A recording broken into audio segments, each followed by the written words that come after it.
Thomas! In, two, one, three! In, two, one,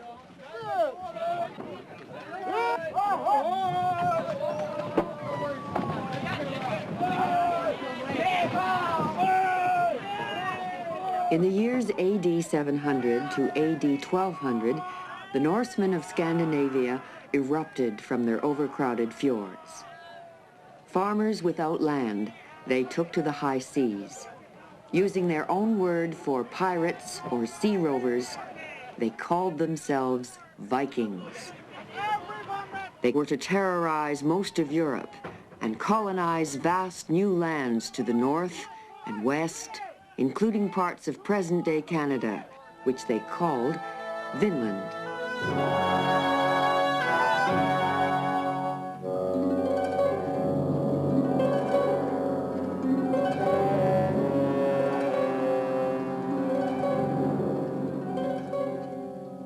Viking settlements were established in Iceland, and by AD 930, there were 20,000 people living there. For 28 years I was raised in Iceland, in the district from which one of the Vinland Saga personages originates. His name is Karlsefni.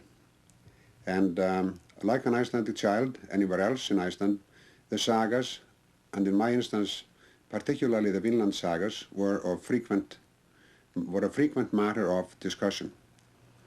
This is a view of the Knorr, which was the freighter, showing here accommodation for both livestock and people here under sail. As far as I'm concerned, anyone with boats and guts could get across to the American continent at his will and return in most instances. And my ancestor Thorfinnur Karlsefni no doubt had a boat exactly like this one. These early seafarers, Norsemen and those that went before them, they had a very sophisticated means of navigation indeed, namely their brains. This type of ship was the craft they used to settle Iceland and explore and settle Greenland and the North American continent. From Greenland, it was an easy passage to the shores of Baffin Island and the Ungava Peninsula in Arctic Canada. Here the Norse are thought to have traded with the native peoples. How much time they actually spent and just how far north they ventured are subjects for continuing scholarly debate. These three cairns, or beacons as I prefer to call them, are part of a chain of beacons of similar nature. They are so placed in prominent positions that in general one can be seen from another. In some cases they are single beacons, in some cases they are two, in this case 3. And these would be recognized and well understood by the captains of those ships. And by ships I mean Norse ships. We have Eskimo cairns across the Arctic, and they are usually triangular or conical in shape, never put up like this.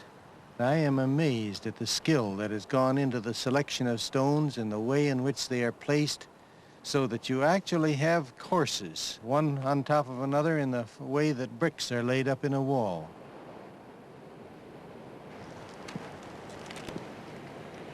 This, about 200 feet back from the Pain River, I called the Hammer of Thor. I believe that it was set up by Norse peoples traveling up the river who wanted to leave a message for anyone who was following them to let them know which way they had gone.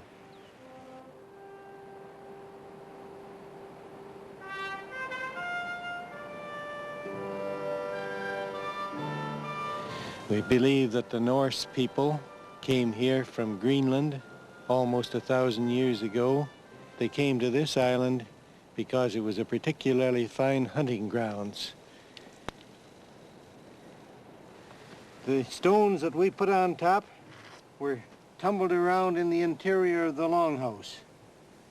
And because we had places like this where the original stones were undisturbed. We were able to put the other stones back, so the longhouse we know is exactly the way we have rebuilt it.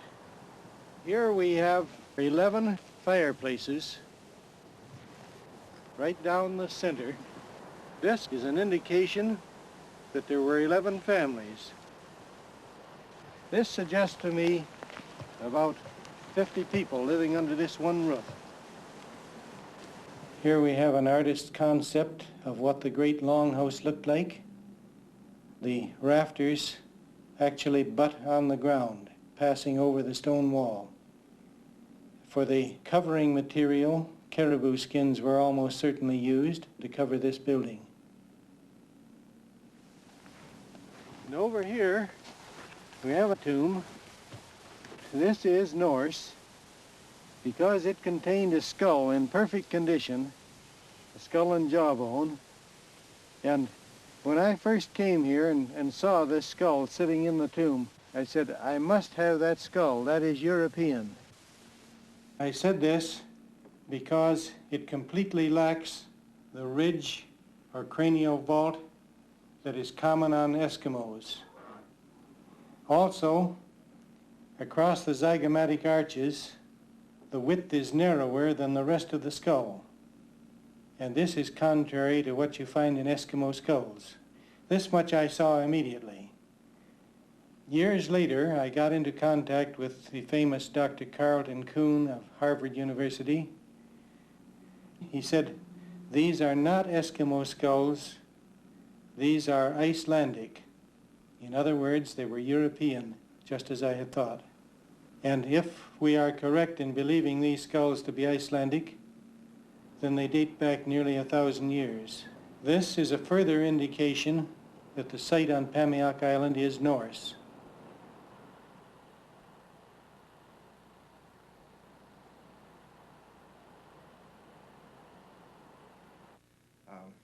Canadian National Museum archaeologists Bob McGhee and Patricia Sutherland have also found traces of Viking visitors. I spend most of my summers walking around the tundras of northern Canada, looking primarily for the remains of old Inuit campsites and the camps of people who have been living in that area for the last 3,000 or 4,000 years. A party from Michigan State University was working in a Thule village in southern Baffin Island, and on the floor of this house, which by artifacts associated with it they dated to around 1100, 1200 AD, they came up with a little wooden doll. It was certainly carved by a Thule Eskimo because it's done in the Thule style. They produce little dolls like this about 5 centimeters high quite frequently. It certainly could represent a Norseman, probably, since there's a cross on the chest, a Christianized Norseman. But the Greenland colonies were Christianized at about 1000 AD, and so this is a style of clothing which we might expect some Norse visitors to Baffin Island to have been wearing in the 12th or 13th centuries. During the course of archaeological survey for prehistoric sites on northern Ellesmere Island, we came across this bronze artifact. We believe that it's part of a Norse trade balance. Now, in its full form, it would look like this. This being the arm portion of the balance. There'd be 2 pans below the arm portion. Traditionally, the Norse weighed silver and other precious metals in the balance for trade purposes. What better thing could we get to illustrate the nature of trade than a balance which was used, at least traditionally in the Norse countries, as a trade artifact? But what interests me about it is it gives some indication that this trade may have been a lot more sophisticated than we might have thought if they were weighing things, actually weighing things. The most enduring of the Icelandic sagas tells of a voyage by Leif Erikson about AD 1000 via Baffin Island, south along the coast of Labrador, to L'Anseau Meadows, Newfoundland. In 1962, a team of archaeologists unearthed the remains of a Norse site, maybe Leif's campsite, or even the Vinland of the sagas. Sure, there were Norse in North America. The trick is to find the pieces of the jigsaw puzzle that confirm it, and having confirmed it, to define the nature of the occupation. For the moment, I think L'Anse Meadows is the one irrefutable contender in the New World outside Greenland as a site. Bear in mind, when you're doing archaeology, you're, in fact, digging up garbage. You don't even have a good garbage heap. What you've got is the remnant of the garbage, in short, a small fragment that's been preserved from the totality. Brigetta Wallace and I decided that we were going to dig around the outside of where the actual diggings were. Brigetta started at one end of the walkway, and I was starting at the other end. She had shown me how to trowel. I had dug around, and along the way I came across a little stone. It was about the size of a $50, perfectly round with a hole right in the middle of it.